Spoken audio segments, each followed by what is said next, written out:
today's episode of Skyblock, guys, we're going to be working on some new forms. Not any mob forms, but we're actually going to be working on some crop forms. I want to try and make this island look, again, more homey, and kind of make it look like things are actually happening besides mobs getting killed and villagers trading, and me building things like a bamboo farm that honestly only half work because we need honey blocks. And, oh, we also have an empty bee farm because we need honey to make beehives. But we can't get honey without bees, but we can't get honey without beehives. Like, the bees can't...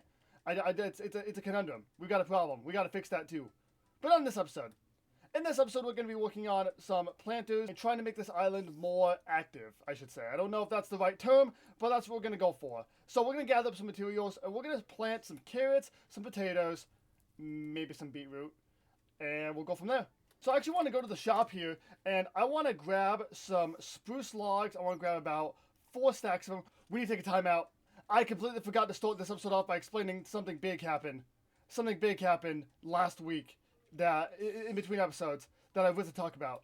First things first, we got mending on our pickaxe. So, last Friday, I was hosting a fan stream. On Fridays, I play Minecraft with fans on stream. You guys can join up. It happens every Friday between 9 to 10 p.m. CST. And one fan is actually a fan of the Skyblock series and plays on the server. At the end of the stream, he actually gave me some items. And one of those items was mending, as well as 30 goat spawners, a bunch of XP, and just a bunch of other things that I've been able to use on the island. So this is the first episode I've been recording since that happened. I will include a clip from that stream so you guys can see how it went down and everything that happened for your next video only. Open during the video. Thank you for your awesome videos. Thank you so much, Baku. Alright. What do we got? Holy shit, dude. Oh my god. Night vision can... There it is! There's the mending enchantment. Oh my god, that is beautiful. All the diamond blocks. 30 goat spawners? Whoa, whoa, whoa, whoa, whoa, whoa, whoa. Hey, hey, hey. Hey, hey. Big thank you to Baku, aka Smoke, for the mending book, the goat spawners, and everything else. I really appreciate it. Hopefully you enjoy the series. Hopefully you all enjoying the series. I love making it. But with all that being said, we're going to go ahead and get started on our planters. So when we're going to be building our farms, we're going to be building up in this kind of top corner of our island. This corner is bare. I have no plans to put anything else here. So I thought it'd be a fun place to put some planters and to have just kind of a little kind of active farm where not only we can grow crops, but as well as sell them for money in the shop. No, get out of here. Loser, get out of here. Go. So the idea here is to actually take some spruce logs and go 1 and then maybe have a 2, 3, 4, 5, 6, 7, 8 block space between them.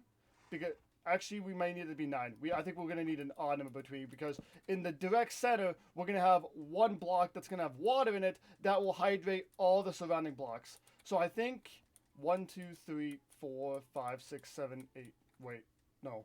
Wait.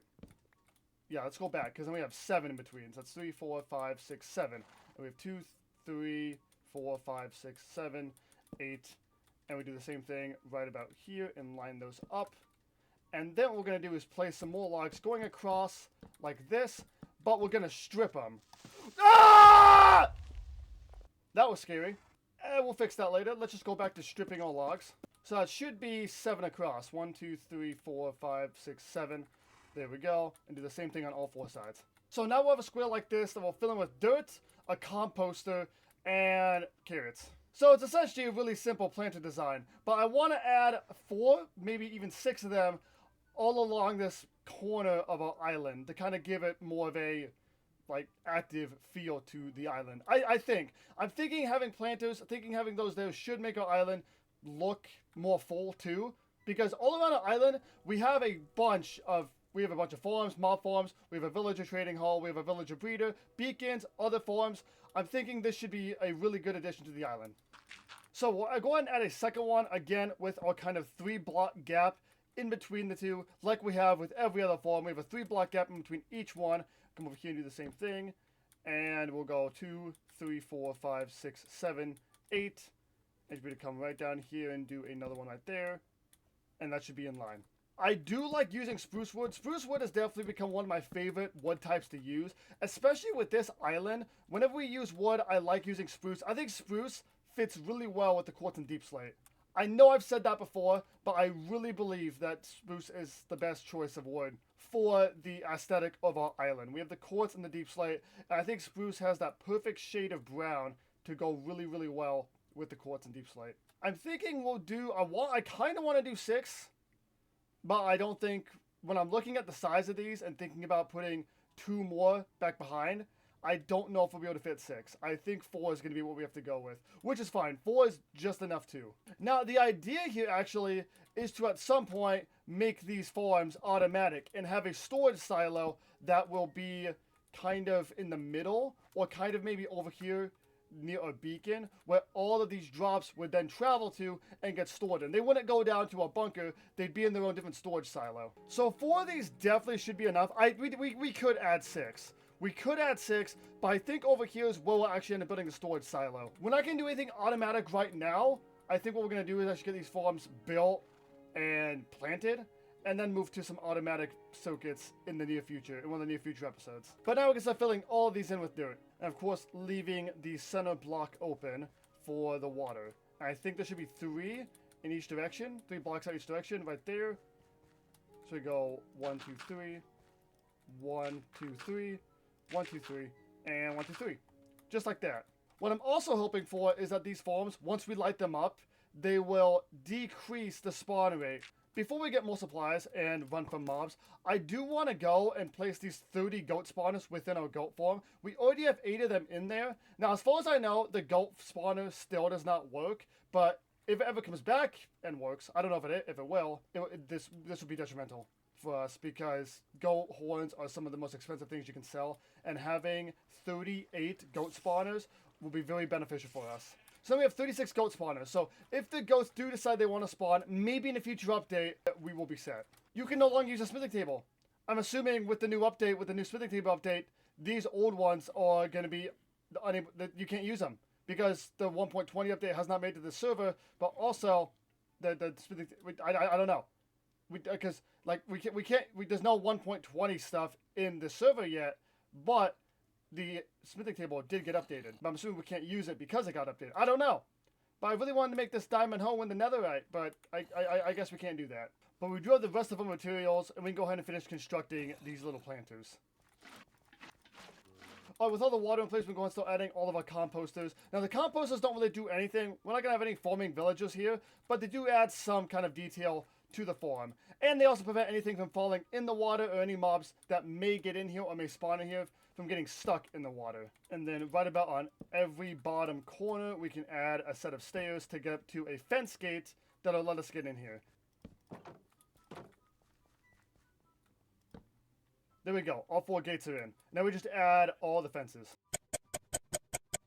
Really, we don't even need the fence gate, because I just realized with jump boost I can jump over these fences. But there we go. That is 4 planters ready to be used. It kind of looks like boxing rings, but I like it. And I'm really liking the spruce. I'm really loving the spruce. This really came together a lot better than I thought it would. But now is the painstaking part of planting all of our crops. So we're gonna do 1 field of carrots, 1 field of potatoes, 1 field of wheat, and 1 field of beetroot, because we can sell all of it. It's not going to be a lot, but it is a way to make money, and also is just another kind of little detail to add to our island. Alright, so we have 49 of each plant. That should be just enough to fill out all of these planters. Now, to answer any questions you might be thinking about, like, what about any other plants, like melons, or pumpkins, or kelp? I do plan on doing farms for those in the future, but I do plan for those to be fully automatic redstone farms that will lead into the storage silo that we will build in one of the next episodes. But for now, we're going to be doing these farms. These farms are a little bit easier to do, and I'd love to get these little easier ones out of the way so we can focus on the harder ones. I just realized I didn't need 49. I needed 48 of each, because 1 block we're not using, obviously because of the water. I forgot about that. I thought I was so smart. I thought I was so smart having it all planned out. 7 by 7, that's a 49 block area. And I needed 48 because I'm not using that center block. No matter how smart I think I am, I'll always mess up. But we'll go ahead and have this one be carrots, and then we'll go potatoes, and then we'll go wheat, and then we'll go beetroot. I just realized you need beetroot seeds to plant beetroot, not the actual beetroot itself. I was thinking it was like carrots and potatoes. That's how bad my knowledge on beetroot is. Alright, so all 4 farms have been planted. They are complete. I think the last thing we need to do is add in just some lanterns around the corners to kind of light this up on these outer parts, because mobs can't spawn on fences and they cannot spawn on farmland. So that should be good. But we want to try and keep mobs from spawning here in general. So we're going to place down some lanterns and hopefully kind of decrease the mob spawning. So we're going to take 4 lanterns and go 1, 2, 3, and 4. And maybe we'll actually do some in the middle, on the middle points too. Alright, lanterns are down. And I'm thinking I really like this. I really like the way these turned out. These look really good. I know they're simple builds, but I do like having these on the island. They look really, really good. I'm super excited to get these connected to our storage silo, which we will build in the next episode. But that's all I have time for in this episode. I'll see you guys later in a brand new one. Have a good day. Thanks so much for watching. Consider subscribing if you're new here. Check out some merchandise links in the description. And as always, stay awesome, everybody.